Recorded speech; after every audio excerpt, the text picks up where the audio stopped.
بسم اللہ الرحمن الرحیم۔ آج ہماری دوسری تراویح تو دوسرا سبق، اور وہ ہے لطیفہ روح کا، اور اس کا مقام دائیں بغل سے 6 انگل نیچے پہلو کی طرف ہے۔ دائیں بغل سے 6 انگل نیچے اپنے بائیں ہاتھ کی جو شہادت کی انگلی ہے وہ اس مقام پہ رکھیے۔ یہ مقام لطیفہ روح کا یعنی دوسرے سبق کا ہے۔ جن حضرات کو پہلا سبق کیے کم سے کم 6 مہینے گزر چکے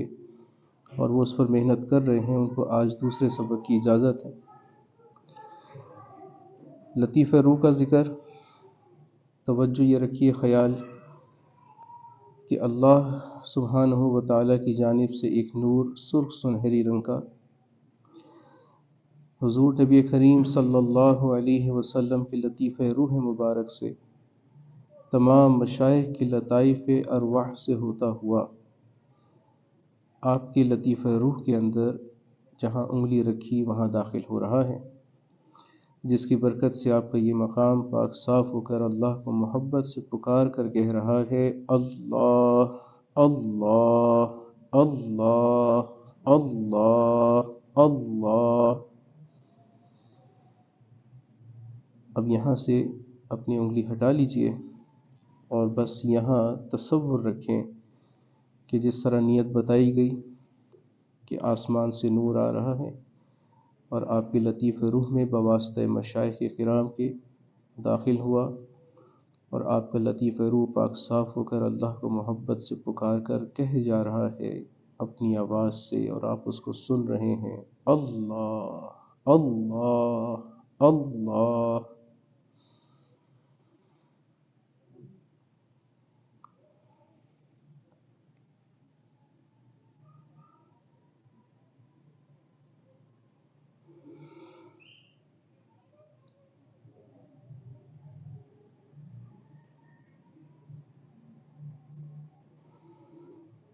اسباق کے متعلق ایک سوال پوچھا جاتا ہے کہ پہلے 7 سبقوں کے نام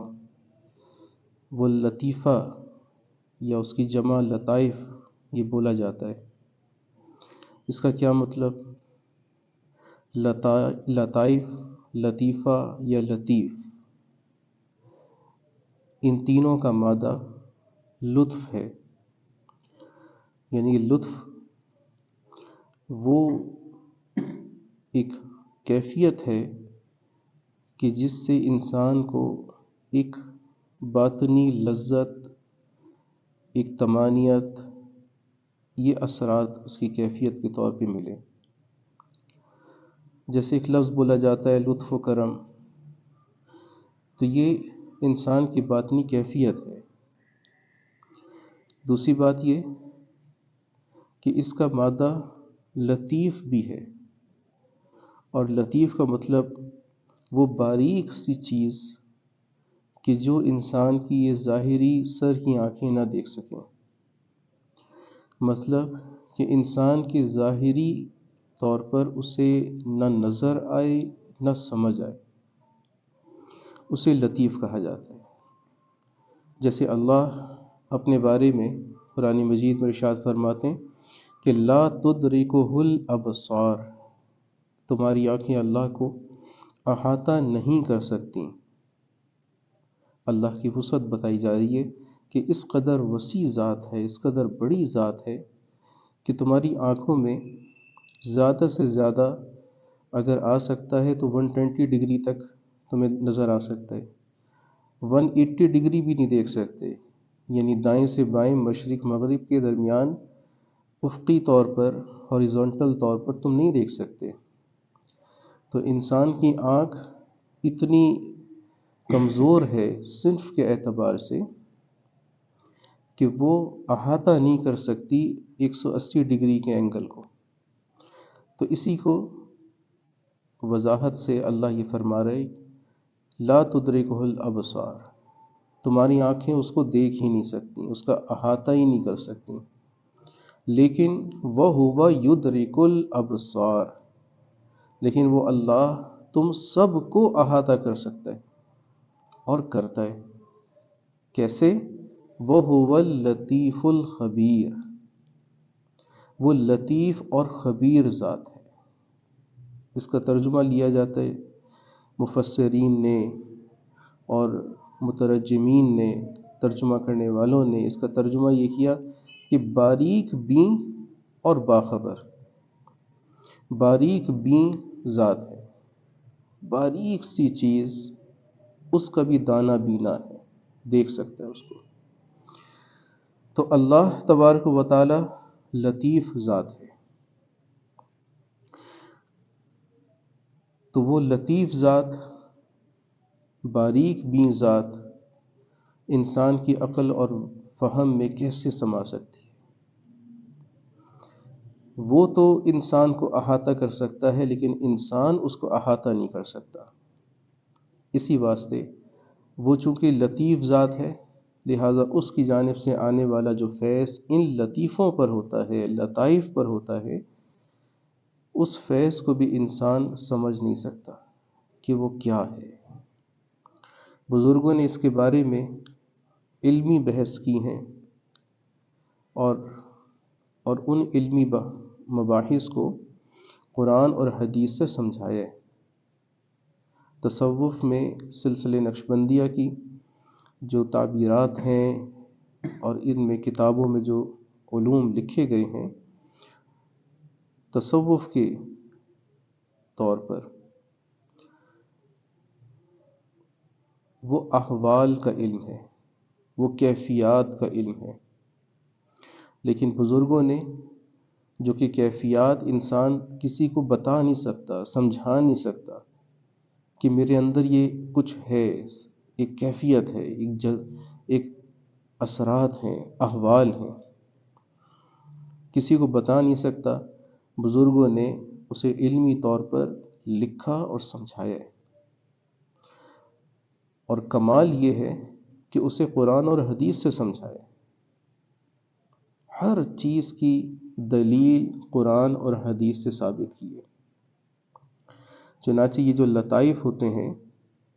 یہ وہ مقامات ہیں کہ جو مقامات انسان کے جسم کے اندر خاص طور پر مقرر ہیں، کیونکہ روح انسان کے جسم کے اندر روئیں روئیں بال بال میں پھیلی ہوئی ہے، گویا روح کا تعلق جسم کے ساتھ عام ہے۔ عام کا مطلب پھیلی ہوئی ہے روئیں روئیں بال بال کے اندر۔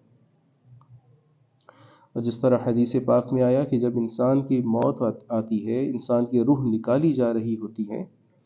تو وہ روئیں روئیں بال بال سے کھینچی جاتی ہے، ایسے جس طرح ململ کا نرم ملائم سا کپڑا خاردار جھاڑیوں پہ ڈال کر اسے کھینچا جاتا ہے، تو جس طرح الجھ کر اٹک کر ہنس کے وہ کھنچتا ہے، اس طرح روح پیروں کے ذریعے سے کھینچی جا رہی ہوتی ہے۔ تو حدیث میں اس کی دلیل مل گئی کہ روح کا تعلق جسم کے ساتھ عام ہے، روئیں روئیں میں پھیلی ہوئی ہے۔ اب خاص اسپاٹس ایسے بنائے ہیں اللہ نے انسان کے جسم کے اندر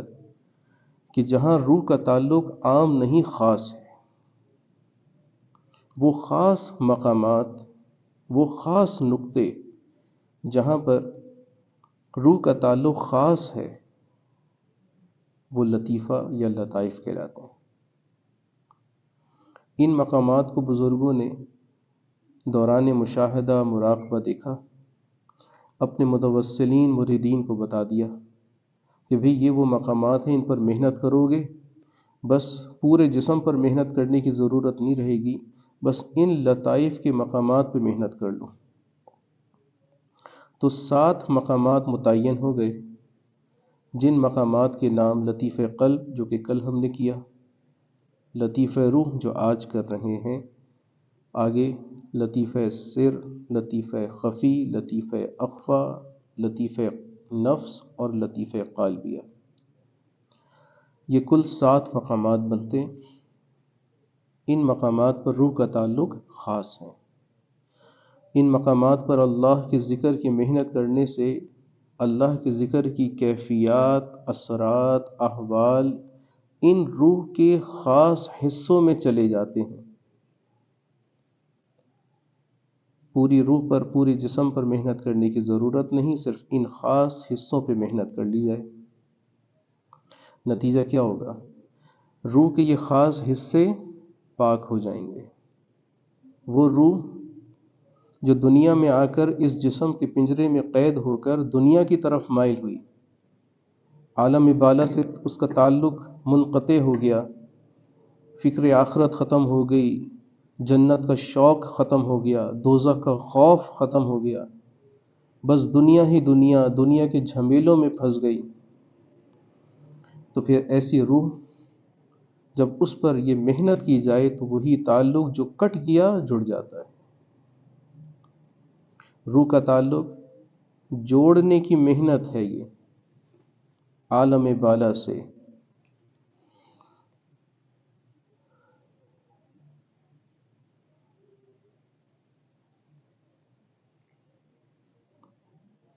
آج کل تو مارشل آرٹس کی جو ٹریننگ ہوتی ہے اس میں بھی سکھایا جاتا ہے کہ انسان کے سینے کے کچھ ایسے پوائنٹس ہوتے ہیں کہ اگر اس پر پنچ مارا جائے تو پھر باقی جسم کی بنسبت ان جگہوں پر جو مکہ ہوتا ہے، پنچ ہوتا ہے، اس کے زیادہ مضر اثرات آتے ہیں، اس کی زیادہ چوٹ پہنچتی ہے۔ تو یہ چیزیں تو دنیا کی علوم، عقلی علوم بھی سمجھا رہے ہیں۔ تو اللہ تبارک و تعالیٰ نے یہ خاص حصے لطائف کی صورت میں رکھے، ان پر محنت کرنے سے باقی پورے جسم پر محنت ہو جاتی ہے، محنت مرتب ہو جاتی ہے، اور حدیث پاک کا مفہوم حاصل ہو جاتا ہے، جس میں حضور نبی کریم صلی اللہ علیہ وسلم نے فرمایا کہ ان فی الجسد لمضغۃ، تمہارے پورے جسم کے اندر ایک ٹکڑا ہے گوشت کا، اذا صلحت صلح الجسد کلہ، اگر اس کی تم اصلاح کر لو تو سارے جسم کی اصلاح ہو جائے گی، وَإِذَا فَسَدَتْ فَسَدَ الْجَسَدُ كُلُّهُ، لیکن اگر اس کی اصلاح نہ کر سکو، وہ بگڑ گیا، وہ خراب ہو گیا، تو صرف اس کی خرابی اسی کی حد تک نہیں، پورا جسم بھی خراب ہو جائے گا۔ اور وہ کیا ہے؟ حضور علیہ السلام نے فرمایا الا وہی القلب، وہ تمہارا قلب ہے۔ تو گویا قلب جو ہے، پہلا جو سبق تھا، اس کی اصلاح پر پورے جسم کی اصلاح مرتب ہو رہی ہے، اور یہ لطیف قلب، یہ وہ نقطہ ہے، وہ یہ سینٹر پوائنٹ ہے جس کے گرد باقی 6 کے 6 لطیفے جو ہیں وہ اس سے جڑے ہوئے ہیں۔ لطیف قلب کے ساتھ باقی 6 لطیفے جڑے ہوئے ہیں۔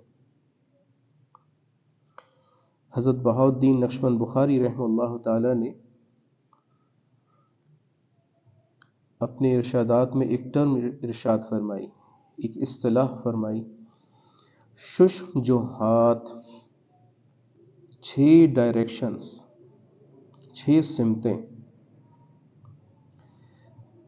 کہ انسان کو سلوک کی تکمیل پر 6 سمتوں پہ توجہ نصیب ہو جاتی ہے۔ یہ بڑی دقیق بات تھی، تو اس کو آسان کرتے ہوئے حضرت مجدد الفسانی رحمہ اللہ نے فرمایا اپنی ایک کتاب مبدع المعاد میں، حضرت فرماتے ہیں کہ یہ جو شش جوہات کی ٹرم ہے نا، یہ دراصل لطیف قلب کی اصلاح پر، لطیف قلب کی فنا پر، تمام لطائف کی فنا اللہ نصیب فرما دیتے ہیں۔ اور جب انسان کے 6 کے 6 باقی لطیفوں کی اصلاح ہو جاتی ہے، ان کی فنا حاصل ہو جاتی ہے، تو پھر انسان کی جو توجہ ہے گویا کہ ان تمام لطائف کی طرف بھی ہو گئی پہلے سبق کی برکت سے۔ لطیف قلب پر محنت کری، باقی اسباق، باقی لطائف پر بھی محنت کری، لیکن لطیف قلب پر جب اللہ کی طرف سے نظر رحمت پڑی اور فیض کا القاء ہوا، تو تب اس لطیفے قلب کے اندر آنے والا فیض باقی 6 لطیفوں میں بھی تقسیم ہو گیا، اور کل 7 لطائف میں اللہ کا فیض جاری ہو گیا۔ یوں سالک کی توجہ صرف ہوگی لطیف قلب کی طرف، پہلے صبر کی طرف، اٹھتے بیٹھتے چلتے پھرتے ہر لمحے اس کی توجہ قلب کی طرف ہے، لیکن اس کی اثرات، اس کا فیض باقی 6 لطیفوں میں بھی جاری ہو رہا ہے، اور 6 لطیفوں میں جاری ہونے کا مطلب یہ ہوگا کہ اسے 6 سمتوں کی طرف توجہ اللہ نصیب فرما دے گا۔ اور ہمارے نزدیک عقلی طور پر 6 سمتیں کیا ہوتی ہیں؟ آگے کی سمت ہے، پیچھے کی سمت ہے، دائیں کی سمت ہے، بائیں کی سمت ہے، اوپر کی سمت اور نیچے کی سمت، 6 ہی سمتیں ہوتی ہیں۔ تو یہ 6 کی 6 سمتوں کی طرف توجہ، یہ اس کا تصوف کا مطلب ہے، طریقت کا مطلب ہے۔ اب اس بات کو شریعت بھی تو سمجھائے گی نا، دلیل بھی تو ہوگی اس کی قرآن اور حدیث سے۔ تو دلیل کیا ہے؟ اللہ کا قرآن کہتا ہے الذین یذکرون اللہ قیاما وقعودا وعلی جنوبہم، نیک لوگوں کی صفات بیان ہو رہی ہیں کہ یہ وہ لوگ ہوتے ہیں کہ جو کھڑے بیٹھے لیٹے تینوں حالتوں میں اللہ کے ذکر کی طرف متوجہ رہتے ہیں۔ وَيَتَفَكَّرُونَ فِي خَلْقِ السَّمَاوَاتِ وَالْأَرْضِ، پھر اس ذکر کے بعد فکر کی نعمت ان کو نصیب ہوتی ہے۔ اور فکر کیا ہوتا ہے؟ کہ انہیں یہ خیال آتا ہے، فکر آتی ہے کہ یہ جو آسمان کی اشیاء ہیں، زمین کی اشیاء ہیں، کل کائنات میں پھیلی ہوئی چیزیں ہیں، یہ ایسے ہی عبث نہیں بنی۔ ربنا ما خلقت ھذا باطلا، اللہ تو نے یہ ساری چیزیں باطل نہیں بنائیں، ان کا کوئی خاص رمز ہے، کوئی خاص حکمت ہے بنانے کی۔ ربنا ما خلقت ھذا باطلا سبحانک، جب یہ بات اس کو دل کے رگ و ریشے میں سما گئی کہ یہ جو ارد گرد کی اشیاء ہیں یہ عبث نہیں ہے، تو وہ کیا کہتا ہے؟ سبحانک، اللہ تیری ذات بہت پاک ہے، بہت بلند و بالا ہے۔ گویا کہ سبحان کا لفظ کہنا یہ اللہ کی سب سے بڑی تعریف ہے، سب سے بڑی تعریف، کہ اللہ کو پاک کہہ دینا۔ سبحان کا مطلب پاک کہنا ہے، تو اللہ کو پاک کہہ دینا یہ اللہ کی سب سے بڑی تعریف ہے، اور اللہ یہ سننا چاہتا ہے، اللہ یہ سننا چاہتا ہے۔ اسی لیے انسان کو دوران نماز رکوع اور سجدے کی تسبیحوں میں سبحان ربی العظیم، سبحان ربی الاعلی کہنے کا حکم ہے۔ اور رکوع اور سجدہ یہ حالت تذلل ہے، جھکنا ہے انسان کا اللہ کے آگے، اپنے آپ کی ذلت کا اظہار کرنا ہے کہ میں ذلیل ہوں، میں نے جھک گیا اللہ کے سامنے، میں اللہ کے قدموں کے اندر اپنا سر، پیشانی رکھ دی۔ گویا کہ یہ تذلیل اپنے آپ کو مذلل سمجھ رہا ہے اللہ کے سامنے، کسی اور کے نہیں، اللہ کے سامنے، کہ یا اللہ تیری شان بلند ہے، تو بلند و بالا ذات ہے، میں تیرے آگے کچھ نہیں ہوں، کچھ بھی تو نہیں ہوں۔ تو جھک رہا ہے انسان، اور جھک کر کہہ کیا رہا ہے؟ سبحان ربی العظیم، سبحان ربی الاعلی۔ تو اللہ یہی دیکھنا چاہتا ہے انسان سے، کہ میرا بندہ میری عبادت کر رہا ہو اور کرتے ہوئے اپنے ذلت کا اظہار کرے اور میری عظمت کا اظہار کرے۔ اللہ یہ دیکھنا چاہتا ہے۔ جب یہ دیکھ لیتا ہے نا اپنے بندے سے، تو پھر وہ کہتا ہے، اپنے نبی علیہ السلام کی زبان سے جاری فرماتا ہے کہ الصلاۃ معراج المؤمنین، یہ وہ نماز ہو جاتی ہے جو مومن بندے کی معراج ہے دنیا میں۔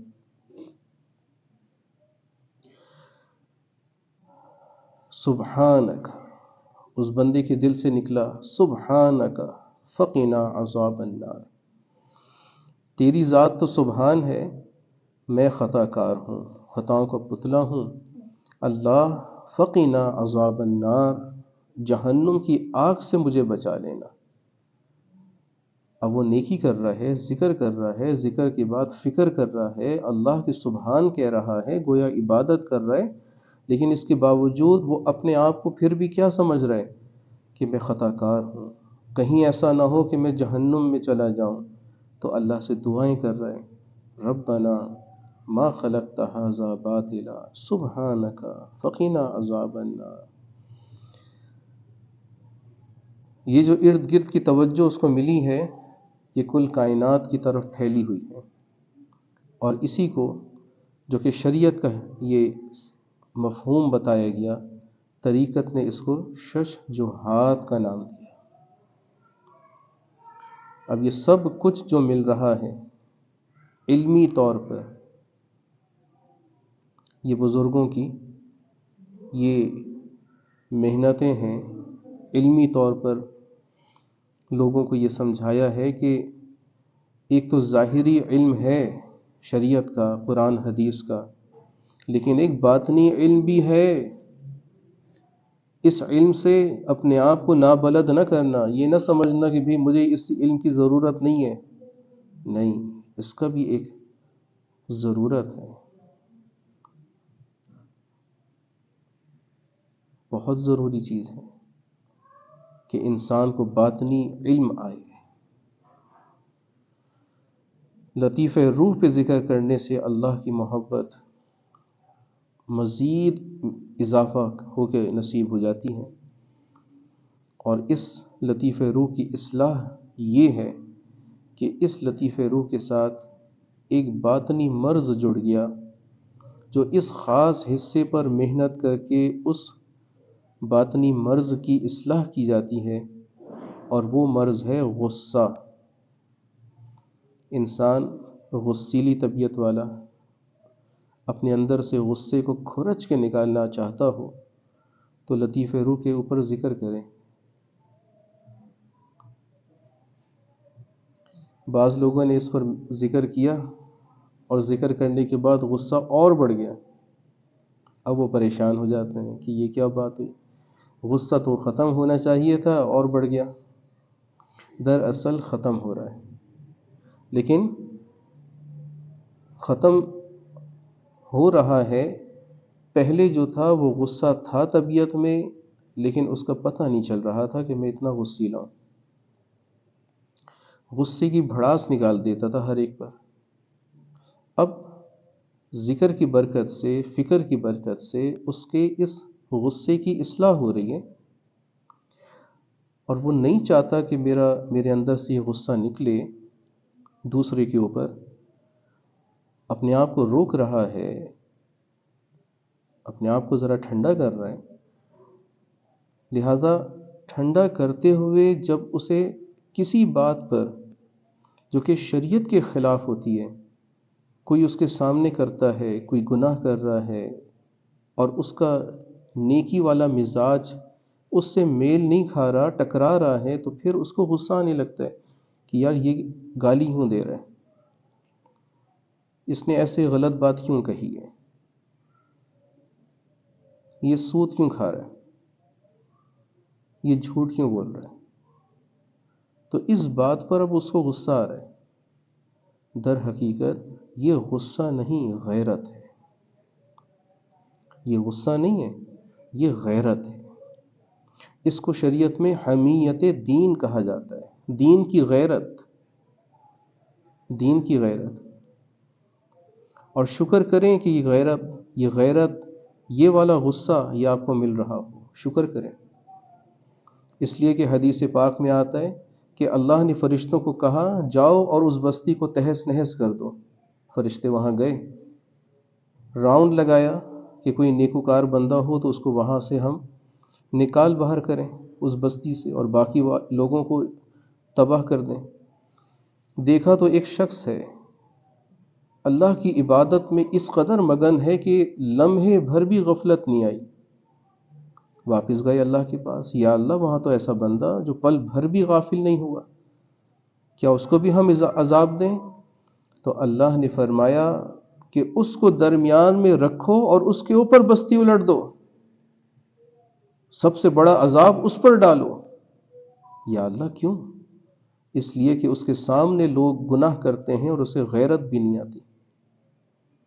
اس کے ماتھے پہ شکنیں بھی نہیں آتی کہ یہ اللہ کی نافرمانی کر رہے ہیں لوگ، اور میں ان کو روک ہی دوں، ان کو منع کر دوں،